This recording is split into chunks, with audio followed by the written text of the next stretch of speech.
నమస్తే. ప్రస్తుతం మనతో పాటు సీనియర్ జర్నలిస్ట్ దాము బాలాజీ ఉన్నారు. ఆయనతో మాట్లాడదాం. నమస్తే సార్. నమస్తే. సార్, జీవీ రెడ్డి నిన్నటి వరకు రాజీనామా అన్నారు. కానీ ఇవాళ చూస్తే ఆయనకి ఎమ్మెల్సీ ఇస్తున్నారు అని చెప్పేసి వార్తలు వస్తున్నాయి. ఎంతవరకు నిజం అయ్యే అవకాశం ఉంది సార్? ఎందుకంటే టీడీపీకి మళ్ళీ గర్వాపసి అయ్యే అవకాశం ఉందంటారా? అంటే రాజకీయాలు ఏదైనా జరగచ్చు, దీన్ని మనం కొట్టిపారేయలేం. సో మామూలుగా అయితే జీవీ రెడ్డి హర్ట్ అయ్యాడు. హర్ట్ అవడానికి కారణాలు కూడా చెప్పుకున్నాం. బేసిక్గా మళ్ళీ ఒకసారి రిపీట్ చేయాలంటే ఆయన ఏపీ ఫైబర్ నెట్ కార్పొరేషన్ లిమిటెడ్కి చైర్మన్గా ఉంటున్నాడు.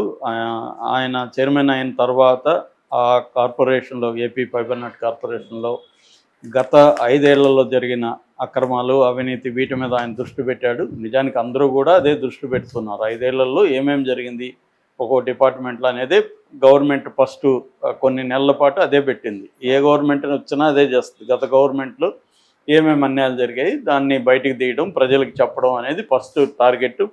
దాని తర్వాత దాన్ని వీళ్ళు ఎలా డెవలప్ చేయబోతున్నారు, దానికి చర్యలు ఏంటి, దానికి ఫండ్స్ ఏంటి, ఇవన్నీ బేసిక్గా చూసుకుంటారు.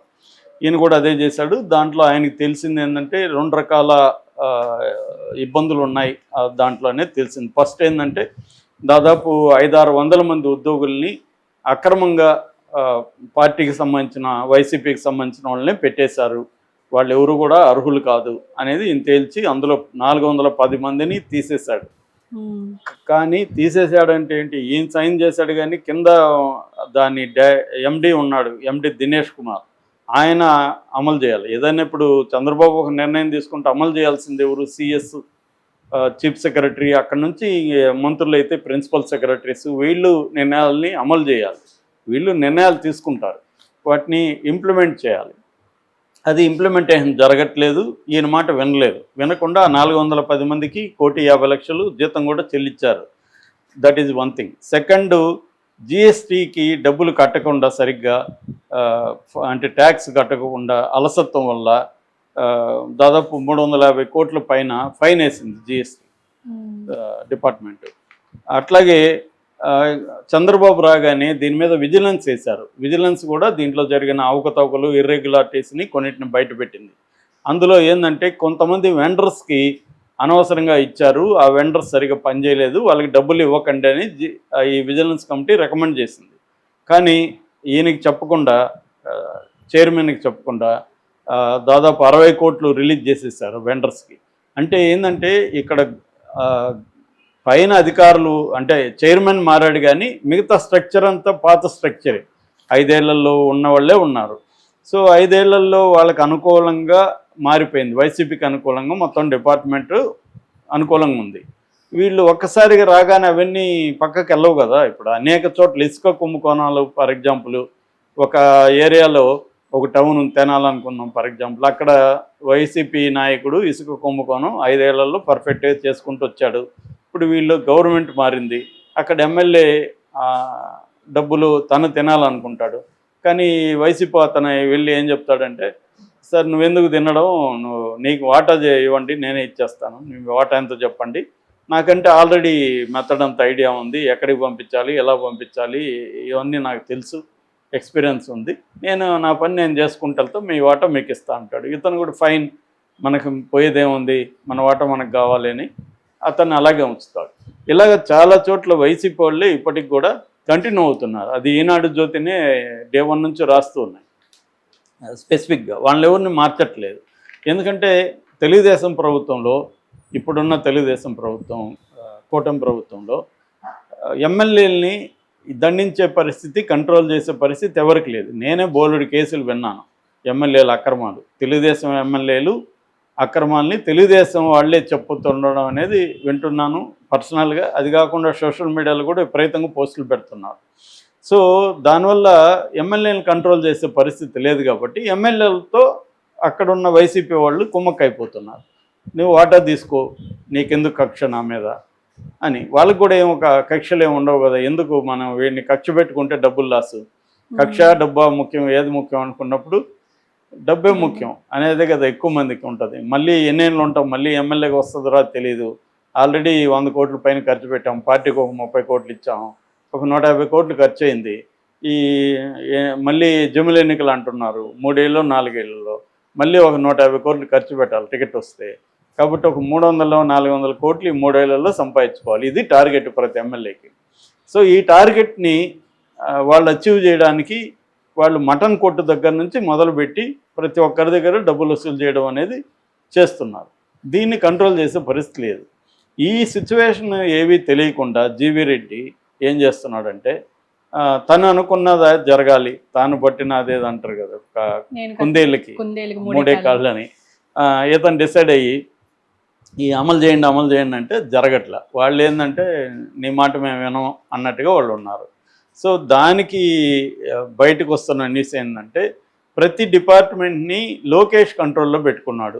అక్కడ చైర్మన్లో ఎవరిని పెట్టినా కూడా లోకేష్ మనిషి ఒకడు ఉంటాడు ఆ డిపార్ట్మెంట్లో. లోకేష్కి డైరెక్ట్గా అతనితో సంబంధం ఉంటుంది. ఇప్పుడు మొన్న తిరుపతి దేవస్థానానికి సంబంధించి కూడా అక్కడ చైర్మన్ని బిఆర్ నాయుడిని పెట్టారు, కానీ అక్కడ లోకేష్ మనిషిని ఒకరిని పెట్టారు. అతనే అన్నీ చూస్తాను, పేరుకి ఈయనే బిఆర్ నాయుడు, మొత్తం చూసేదా ఆ వ్యక్తి. అలాగే దీంట్లో కూడా గతంలో వేమూరి హరికృష్ణ ఉండేవాడు ఈ దీనికి డైరెక్టర్గా చైర్మన్గా. అతను ఇప్పుడు కూడా అతన్నే పెట్టేశాడు లోకేష్. అతను మాటే వీళ్ళు వింటున్నారు. అతను చెప్పాడు మీరు చైర్మన్ని లైట్ తీసుకోండి అని. అందుకనే వాళ్ళు చైర్మన్ మాట వినడం మొదలుపెట్టారు. ఎందుకంటే మాకు హెడ్ క్వార్టర్తో డైరెక్ట్ సంబంధం ఉంది, నీ మాట మేము ఎందుకు వినాలి? లేకపోతే ఒక ఐఏఎస్ వాళ్ళు చైర్మన్ మాట వినకపోవడం అనేది జరగదు ఎక్కడ. వాళ్ళకి తెలుసు కదా వినకపోతే మన ఉద్యోగం పోకపోవచ్చు, కానీ ట్రాన్స్ఫర్లు ఇంకొక ఇబ్బందులు అయితే ఉంటాయి కదా. సో ఈ దీంట్లో ఇతనికి సఫోకేషన్ వచ్చేసింది ఎవరు జీవీ రెడ్డికి. మేబీ ఇతను అడ్వకేటు ఛానళ్ళల్లో మాట్లాడడం విశ్లేషించడం వేరు, ప్రాక్టికల్గా గవర్నమెంట్లో పనిచేయడం వేరు. ఇవాళ చాలామంది తెలుగుదేశం విశ్లేషకులు మనతో మాట్లాడినప్పుడు ఇక్కడేమో జగన్ని తిడుతుంటారు, చంద్రబాబుని పొగుడుతుంటారు, కానీ పక్కకు వచ్చి అందరూ దొంగలే సార్, అతను గజ దొంగ, ఇతను ఇంకొక దొంగ అని మనకి చెప్తుంటారు. ఎందుకంటే వీళ్ళకి గవర్నమెంట్ మారినాక అర్థమవుతుంది. ఎప్పుడైనా పవర్ ఇస్తే తెలుస్తుందండి. ఒక మనిషి బిహేవియర్ ఎప్పుడు తెలుస్తుందంటే పవర్ ఇస్తే తెలుస్తుంది. అంతవరకు డెమోక్రటిక్ ఉంటాడు మనతో. ఒకసారికి పవర్ రాగానే బిహేవియర్లో బాడీ లాంగ్వేజ్ మొత్తం తేడా వచ్చేస్తుంది. అలాగా వీళ్ళు ఇంకొకటి ఏంది, నేను చాలాసార్లు చెప్తున్నట్టుగా ఇవాళ డెమోక్రటిక్ ఎలక్షన్ మోడల్లే డబ్బులతో అవినీతితో కూడుకున్న మోడల్. అంటే ఖర్చు పెట్టాలి, గెలవాలి, గెలిచినాక ఖర్చు పెట్టింది రావాలి, మళ్ళీ ఫర్దర్ ఖర్చు పెట్టడానికి కూడా సంపాదించుకోవాలి. ఇది ఈ మోడల్లో అవినీతి లేని డిపార్ట్మెంట్ ఏది ఉండే ఆస్కారమే లేదు. అది ప్రభుత్వం ఎవరున్నా, జగన్, చంద్రబాబు, ఇమ్మెటీరియల్ ఎవరున్నా మోడల్ ఇది. ఈ మోడల్ చేంజ్ కానంత వరకు వ్యక్తులు మారడం వల్ల ఏమీ జరగదు. సో ఈ అబ్బాయి కూడా ఈ జీవీ రెడ్డి మరి ఆయనకి ఇవన్నీ తెలియదని నేను అనుకోవట్లేదు. తెలియడం వేరు, అనుభవించడం వేరు అనేది నాకు ఇష్టమైన కొటేషన్లో ఒకటి. నిప్పు కాలుతుంది నీకు తెలియచ్చు, కానీ నిప్పు కాలినప్పుడు దాన్ని అనుభవించినప్పుడు నాకు నాలెడ్జ్ ఉంది కాబట్టి నాకేం నొప్పి కాదని అనలేం కదా. సో అలాగా ఇతని పరిస్థితి కూడా ఏంటంటే ఇది సఫోకేట్ ఫీల్ అయినట్టు. నేను ఎందుకు ఉండాలి ఇక్కడ అనుకున్నాడు. ఎందుకు ఉండాలంటే నువ్వు చైర్మన్గా నువ్వేం ఒకవేళ మంచి చేయదలుచుకుంటే విత్ ఇన్ ద సిస్టమ్ని ఎలా మార్చాలో ఓపిక్గా చేయాలి. అంతేగా నేను డ్రాస్టిక్గా మోడీ మన ట్రంప్ నిర్ణయాల్లాగా కుదరదు. ట్రంప్కే అక్కడ కుదరట్లేదు. సో అక్కడ ఇబ్బంది పడినట్టుగా ఉంది. దాన్ని డీల్ చేయడంలో ఇతను తప్పుటడుగులు వేశాడు. ప్రెస్ మీట్ పెట్టి దినేష్ కుమార్ రాజద్రోహానికి పాల్పడ్డాడు, ఇంత ఎక్స్ట్రీమ్గా మాట్లాడేశాడు. అదేంటంటే నువ్వు ఒక చిన్న సంస్థకి చైర్మన్వి, నువ్వేంటి మా ఐఏఎస్ ఆఫీసర్ని ఇలా మాట్లాడతావు అనేది ఐఏఎస్ సంఘానికి కోపం వచ్చింది. ఎప్పుడైనా కోపం కూడా ఎవరి మీద వస్తుంది? మనకంటే బలహీనుల మీద.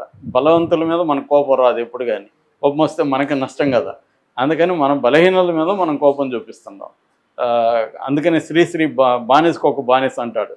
భర్త వేరే వాళ్ళ దగ్గర బానిసగా పనిచేస్తూ భార్యను బానిసగా చూస్తుంటాడు. అతని కోపాన్నంతా భార్య మీద చూపిస్తుంటాడు, భార్య బిడ్డలు ఉంటే బిడ్డల మీద చూపిస్తుంది. సో ఇలాగా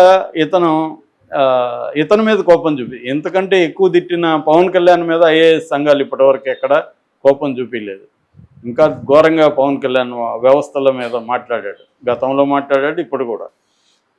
అలాగా వాళ్ళు మాట్లాడడం చంద్రబాబుకి ఇదంతా చికాకుగా అనిపించింది. వీడికి ఏదో పదవి ఇస్తే మంచిగా ఉండకుండా ఈ న్యూసెన్స్ ఏంటి అనేది ఆయనకు అనిపించింది. రెండోది దీని వెనక లోకేష్ ఉన్నాడు. సో లోకేష్ నిజంగా సీఎం ఇవాళ డిఫాక్టో సీఎం ఎవరంటే లోకేష్, చంద్రబాబు కాదు. కాబట్టి ఇవన్నీ ఇతను అర్థం చేసుకొని ఉండాలి, అర్థం చేసుకోలేదు. కాబట్టి తన రెజిగ్నేషన్ని వీళ్ళే అడిగినట్టుగా అంటున్నారు, మొత్తానికి చేశారు. అయితే ఇది ఏమైంది, తెలుగుదేశం క్యాడర్లో, తెలుగుదేశం పార్టీలో ఆల్రెడీ ఈ ప్రభుత్వ ఫంక్షన్ మీద కొంత అసంతృప్తి ఉంది. అది ఇంకా పెరిగింది.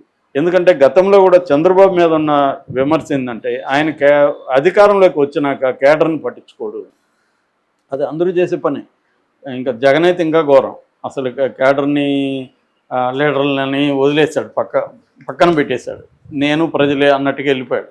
కనీసం చంద్రబాబు ఎమ్మెల్యేలకి తినండ్రం ఇష్టం వచ్చినట్టని ఫ్రీడమ్ ఇచ్చాడు. జగన్ అది కూడా లేదు.